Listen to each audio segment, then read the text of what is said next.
Hello guys, ये video मैं record कर रहा हूँ सुबह के 5 बजे और जैसे ही मैं उठा था तो मुझे अभी भी पता चला है कि भारत की सेनाओं के द्वारा एक जॉइंट ऑपरेशन किया गया है पाकिस्तान के ऊपर में। वो है ऑपरेशन सिंदूर। इसके अंदर में पाकिस्तान में जितने भी 9 बेस कैंप्स थे टेररिस्ट के, उन सबको उड़ा दिया गया है, उसके ऊपर में अटैक किया गया है। और सबसे इंपॉर्टेंट बात, ये जो ऑपरेशन था ना, वो तीनों सेना जो भारत की है, उन तीनों सेनाओं का जॉइंट ऑपरेशन रहा है। जैसे आर्मी, नेवी और उसके बाद में आपका एयरफोर्स, इन तीनों का जॉइंट ऑपरेशन है ये। उसके बाद में सबसे इंपॉर्टेंट चीज़ है कि भारत की जो मिनिस्ट्री ऑफ होम अफेयर्स है, उसके द्वारा एक नोटिस निकाला गया है कि 7 मई, जो आज का दिन है, 7 मई को मॉक ड्रिल का आयोजन करने वाले हैं। वो मॉक ड्रिल को करवाने वाले हैं कहाँ पे, जितने भी बॉर्डर स्टेट्स है जो हमारे भारत के अंदर में, बॉर्डर स्टेट्स के 244 जो पहले नंबर था 244 डिस्ट्रिक्ट्स, लेकिन अभी उसका अपडेट कर दिया गया है 259, जिसमें जम्मू कश्मीर के कुछ और डिस्ट्रिक्ट्स को ऐड किया गया है। 259 डिस्ट्रिक्ट के अंदर में मॉक ड्रिल होने वाली है। ठीक है, मिनिस्ट्री ऑफ होम अफेयर जो आज के दिन 7 मई के लिए, तो आपको उसके लिए पहले तो प्रिपेयर रहना है। अब सबसे इंपॉर्टेंट सवाल यह है कि जिनको नहीं पता है कि मॉक ड्रिल होता क्या है, अब मॉक ड्रिल करने वाले हैं, लेकिन मॉक ड्रिल का मतलब क्या होता है? तो मॉक ड्रिल का मतलब होता है कि आप जो भी चीज़ों को आपके ऊपर में अटैक होने वाला है, तो उसके रेस्पॉन्स में आप जो तैयारी कर रहे हैं उसको मॉक ड्रिल बोलते हैं। अगर साफ शब्दों में बोला जाए तो जैसे कि अगर किसी को सांप काट लेता है तो आप पहले से तैयार, आप एक मॉक करते हैं कि भाई जैसे आपको सांप काटा नहीं है, लेकिन आप एक एज्यूम करके चलते हैं कि अगर आपको सांप ने काट लिया तो आप उसके रिस्पॉन्स में क्या करेंगे, कैसे पट्टी बांधेंगे, कैसे उसके खून को, जो जहर है उसको बाहर निकालेंगे। तो आप क्या करते हैं कि पहले आपदा के आने के पहले आप उसकी तैयारी कर देते हैं। इसी को आप बोलते हैं मॉक ड्रिल। अगर आप मान लीजिए कि किसी का एक्सीडेंट हो गया तो आप उसको कैसे अस्पताल को लेके जाएंगे, तो इसके लिए भी मॉक ड्रिल होती है। जैसे मैं एलएनटी में काम करता था, तो एलएनटी में सुबह सुबह पहले मॉक ड्रिल होती थी। मॉक ड्रिल में क्या, जैसे कभी वीक में 1-2 बार हो गई थी। मॉक ड्रिल के अंदर में क्या होता है कि जैसे कोई भी चीज़, अगर आप कोई आप घर पे बना रहे हैं, अगर आप कंस्ट्रक्शन कर रहे हैं, तो कंस्ट्रक्शन में मान लीजिए कि ऊपर से कोई चीज़ नीचे गिर गई, तो उसके बाद में कोई आदमी ऊपर से नीचे गिर गया, तो उसको बचाना कैसे है, तो उसके रिस्पॉन्स में हम क्या करते हैं, पहले के जो भी आपदा आने वाली है उसके लिए हम लोग क्या करते हैं, तैयारी कर लेते हैं। तो वैसे के वैसे अगर पाकिस्तान की ओर से भी रेस्पॉन्स के अंदर में कुछ भी अटैक होता है, तो उसके रिस्पॉन्स में आपकी क्या तैयारी है, जो टू बी सेफ। ठीक है, तो आपकी क्या तैयारी है, उसके लिए हम लोग को मॉक ड्रिल करवाया जाता है। तो 244 अभी अपडेटेड 259 अलग अलग डिस्ट्रिक्ट के अंदर में मॉक ड्रिल होने वाले हैं। इसका notice ministry of home affairs के अंदर में जो नोटिस आ गया है, और उस नोटिस के अंदर में सारे डिटेल्स मेंशन है कि कौन कौन से डिस्ट्रिक्ट के अंदर में। मैं राजस्थान से हूँ, तो राजस्थान के अंदर में मेजरली जितने भी आपके डिस्ट्रिक्ट है वो सारे के सारे इंक्लूडेड है, क्योंकि राजस्थान बॉर्डर स्टेट है। राजस्थान, पंजाब, दिल्ली, उसके बाद में आप जम्मू कश्मीर के अंदर में 17 अलग अलग डिस्ट्रिक्ट के अंदर में इंक्लूडेड है वो भी। उसके बाद में आपके असम भी है, और आंध्र प्रदेश के अंदर के भी कुछ डिस्ट्रिक्ट्स है, छत्तीसगढ़ के भी है। तो बहुत सारे हैं, आप पूरी लिस्ट को देख सकते हैं कि कौन कौन से डिस्ट्रिक्ट को इसके अंदर में ऐड किया गया है। तो सबसे इंपॉर्टेंट चीज़ तो यही है। अब दूसरी चीज़ है कि मैंने अभी भी सुबह सुबह एक वीडियो देखा है मेजर खुशबू पटानी। तो मेजर खुशबू पटानी जी का, उसमें जो सेना के अंदर में ऑलरेडी है, तो उन्होंने एक बहुत ही अच्छा वीडियो डाला था कि आपको मॉक ड्रिल के अंदर में तैयारी क्या क्या करनी है। तो ये मैं उस वीडियो का जो सार है वो मैं आपको पूरा का पूरा बता देता हूँ, जो अब बहुत फास्ट, जिससे कि आपको पता चल जाए कि आपको इस रेस्पॉन्स में करना क्या है। और एक इंपॉर्टेंट चीज़ क्या है कि इससे पहले भारत ने ऑलरेडी बहुत आपके जो पाकिस्तान के साथ में युद्ध लड़े हैं, चाइना के साथ में युद्ध लड़े हैं। चाइना के साथ में 1962 के अंदर में, उसके बाद में 1965 पाकिस्तान के अंदर में, 1971 आपके पाकिस्तान के, और 1999 में कारगिल का जो युद्ध लड़ा था उसके अंदर में भी आपके साइरेंस बजे थे। यहाँ पे अभी क्या है कि जो कल 6 तारीख को जो हमारा नोटिस आया था मिनिस्ट्री ऑफ होम अफेयर्स के, कि आपके साइरेंस बजेंगे। उसके बाद में अलग अलग जगह पे मॉक ड्रिल होगी। साइरेंस जो बहुत तेज़ आवाज़ में होते हैं, उनकी जो आपके फ्रीक्वेंसी है वो कभी बढ़ती है कभी घटती है, ताकि वो जो हमारे ट्रैफिक्स के जो भी आपका हॉर्न वगैरह है उनसे वो पूरा अलग दिखेगा। आप जो है आप देख सकते हो, आप है ना यूट्यूब पे एक सर्च करोगे तो आपको पता चल जाएगा कि सायरन की आवाज़ होती कैसी है, तो आप वो भी आप देख लीजिए। और तीसरी बात है कि अगर सायरन बजता है तो आपको मॉक ड्रिल के अंदर में करना क्या होता है, मैं वो बता देता हूँ आपको सेफ रहने के लिए, जो उस वीडियो के अंदर में मैंने देखा था। सबसे पहले तो आप घर के अंदर में जो भी मजबूत आपके जगह है, आप सबसे पहला तो आप काम ये कीजिए कि आप ग्राउंड फ्लोर पे चले जाइए। अगर आप कहीं पे भी हैं, आप ऊपर हैं और कोई भी दूसरे फ्लोर पे, तो आप ग्राउंड फ्लोर पे चले जाइए, पहला चीज़। दूसरा चीज़, अगर आपके घर के अंदर में कोई भी मजबूत कमरा है या जो अंदर की ओर है, जो अंदर की ओर है, तो उस कमरे के अंदर में आप पहले वहाँ पे जा सकते हैं। दूसरा चीज़, अगर आपके घर में बेसमेंट है तो आप बेसमेंट में जा सकते हैं, जो कि सबसे अच्छा रहेगा। और एक और चीज़, आप अपने घर के अंदर में जितनी भी एंट्री और एग्जिट है वो आप देख लीजिए, क्योंकि अगर आपका एंट्री पॉइंट कहाँ से होगा, एग्जिट पॉइंट कहाँ से होगा, जहाँ से भी आपको निकलना पड़ेगा, अगर कहीं भी कुछ भी प्रॉब्लम होती है, कहीं भी कुछ भी अटैक होता है, तो ये चीज़ आप मॉक ड्रिल में पहले से आप करके रहेंगे तो आप क्या रहेंगे कि आपका जब भी कभी एग्जीक्यूशन का असली में टाइम आए तो आप उसको डायरेक्ट से इंप्लीमेंट कर पाए। ठीक है, आप पहले से ही इसको मॉक ड्रिल कर लेंगे तो आपको बहुत कुछ आपको पता चल जाएगा कि आपको कैसे कैसे आपको एग्जीक्यूट करना है चीज़ों को।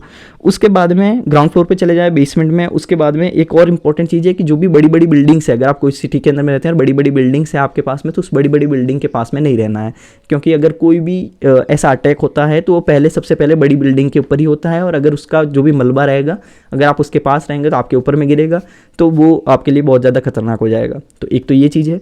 उसके बाद में एक और चीज़ आप कर सकते हैं कि जो भी आपका खुला जगह है, आप खुली जगह में जा सकते हैं जहाँ पे बहुत कम चांस है कि वहाँ पे कोई अटैक हो, तो आप खुली जगह पे जा सकते हैं। आपके आसपास में बड़ी बड़ी बिल्डिंग्स नहीं होनी चाहिए। आप जो भी लोग, जहाँ पे बहुत ज़्यादा लोग हैं, जहाँ पे जैसे आपके हज़ारों में लोग हैं, वहाँ पे बहुत ज़्यादा भीड़ भाड़ वाला इलाका है, तो उसकी जगह पे नहीं जाना है, वहाँ से दूर रहना है। ये इंपॉर्टेंट चीज़ है। उसके बाद में एक और चीज़ है कि आपके घर में जो भी इंपॉर्टेंट सामान है, इंपॉर्टेंट सामान, देखिए आपको घर को छोड़ने का नोटिस भी मिल सकता है। वो कब मिल सकता है? जब आपके इलाके के अंदर में किसी जगह पे कोई अटैक हुआ है, पहले से कहीं पे अटैक हुआ है, तो वो हो सकता है कि आपको नोटिस मिल जाए कि आपको आपके घर को छोड़ना पड़े। तो एक आप और तैयारी क्या कर सकते हैं कि आप एक बैग ले सकते हैं, और बैग लेके उसके अंदर में जो भी इंपॉर्टेंट डॉक्यूमेंट वो पहले से आप रेडी रखें, डॉक्यूमेंट को उसमें अंदर में डाल दें। उसके बाद में जो भी घर के अंदर में इंपॉर्टेंट चीज़ जैसे गोल्ड हो गया, पैसा हो गया, वो सारी की सारी चीज़ें आप पहले से ही डाल के रखें।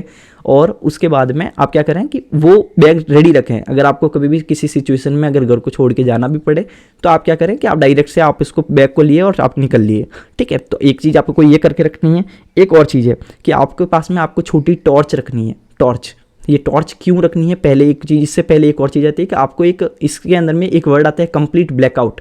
ठीक है, तो आपको क्या है, जब 1971 और इसके अंदर में जो पिछले वार हुए थे उसके अंदर में भी आपके जो नोटिस दिए गए थे उसमें दिया गया था कि आपको कंप्लीट ब्लैकआउट करना है। अब कंप्लीट ब्लैकआउट क्या होता है कि आप अगर किसी घर में, जैसे रात को अगर कोई भी अटैक होता है तो अभी क्या होता है, रात में हमारी लाइट चलती है, तो लाइट जलती है तो जो भी अब आपके, जैसे मान लीजिए कि आपके दुश्मन जो भी आपके ऊपर अटैक करने वाला है, तो आपको आपके जो पॉइंट है, आपका घर है, वो उनको दिखता है। ठीक है, तो आप क्या कर सकते हैं, अपने घर की पूरी लाइट्स वो आपको ऑफ कर देनी है। आपके जितने भी घर के पर्दे हैं वो पूरे ऑफ कर देने हैं, लाइट्स ऑफ कर देनी, पूरा कंप्लीट अंधेरा कर देना है, कंप्लीट अंधेरा।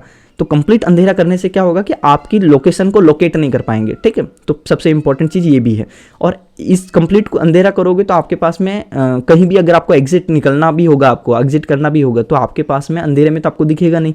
तो आपको अपने पास में छोटी छोटी टॉर्च को रखना है, छोटी छोटी टॉर्च को, बहुत ज़्यादा वाली बड़ी नहीं, छोटी छोटी, जिससे कि आपका घर के अंदर में आप नेविगेट कर पाए, आप एक जगह से दूसरी जगह पर आप जा पाए। तो एक आपको ये करना है। एक इंपॉर्टेंट चीज़ और है कि छोटी छोटी टॉर्च रखनी है। मोबाइल के टॉर्च का भी आप यूज़ कर सकते हैं, लेकिन मोबाइल के टॉर्च का दिक्कत क्या रहेगा, आपको अपने का मोबाइल चार्ज रखना है, क्योंकि ऐसी कंडीशन के अंदर में, ऐसी इंपॉर्टेंट जो भी आपका टाइम रहेगा ना, उस टाइम के अंदर में आपका मोबाइल को चार्ज रखना बहुत बहुत बहुत ज़रूरी है। तो आप अपने मोबाइल को चार्ज कर सकते हैं, चार्ज करके रखिए। और आपका मोबाइल का जो टॉर्च है उसकी जगह पर जो एक्सटर्नल टॉर्च आती है छोटी छोटी, वो आप यूज़ कर सकते हैं। एक और चीज़ था इसके अंदर में, फ़ोन को चार्ज हो गया। हाँ, एक और चीज़ है कि जो भी आपके एनसीसी के कैंडिडेट्स हैं, एनसीसी के कैंडिडेट्स, उनका क्या होता है कि इस ऐसे मामलों में या फिर आप बहुत ज़्यादा उनकी प्रैक्टिस रहती है। तो ऐसे जो आपके सिविलियंस है, सिविलियंस को क्या होता है, आम सिविलियंस को बहुत ज़्यादा आइडिया नहीं रहता है कि आपको कैसे कैसे कौन सी चीज़ को कैसे एग्जीक्यूट करना है।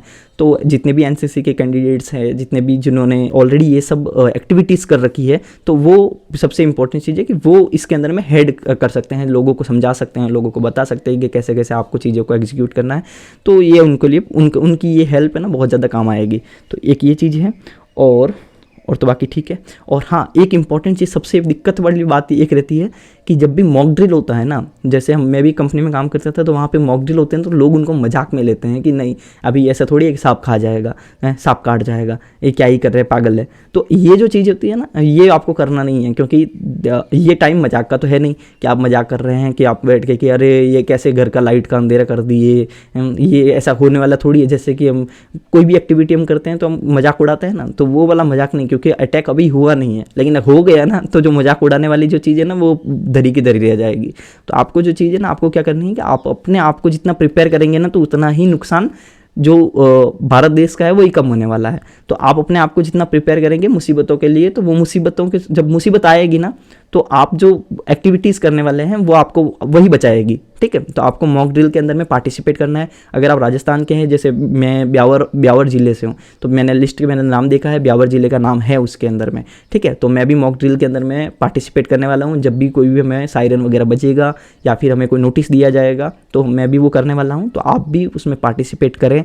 आप यूट्यूब के ऊपर में वीडियो को भी देखें कैसे कैसे चीज़ों को एग्जीक्यूट करना है, तो ये आपको बहुत ज़्यादा काम आएगा। और एक इम्पॉर्टेंट चीज़ है कि जैसे आप मॉक देते हैं ना, मॉक अपने एग्ज़ाम की बेस्ट तैयारी के लिए, तो वो आपका क्या होता है कि आपके रियल एग्ज़ाम के अंदर में आपको मार्क्स लाने के लिए बहुत ज़्यादा हेल्पफुल होता है। तो सेम चीज़ यहाँ पे भी है। अगर आप मैथ्स के अंदर में मॉक देते हैं तो एग्ज़ाम के अंदर में मॉक्स पे मॉक्स देंगे तो एग्ज़ाम के अंदर में अच्छे नंबर आएंगे। तो वैसे ही आप सोचिए कि अगर आप मॉक ड्रिल करेंगे ना, तो जब रियल टाइम आएगा ना, जब आपको कोई भी चीज़ को करना, आपको एग्जीक्यूट करने के लिए बोला जाएगा, तो आप उसमें भी अच्छा परफॉर्मेंस करेंगे और अपने आप को भी बचाएंगे और अपने परिवार वालों को भी बचाएंगे। और एक इंपॉर्टेंट चीज़ और थी इसमें कि जब भी आप कभी घर को छोड़ने का भी नोटिस आता है ना, तो अपने परिवार वालों को आप एक साथ रखें। अब कहीं भी एक साथ जाएंगे तो वो जो जॉइंट में जो ताकत होती है ना, वो अकेले में नहीं होती है। तो आप अगर आप कहीं भी अकेले चले जाएंगे तो वो हो सकता है कि आपको वहाँ पे डर लग जाए।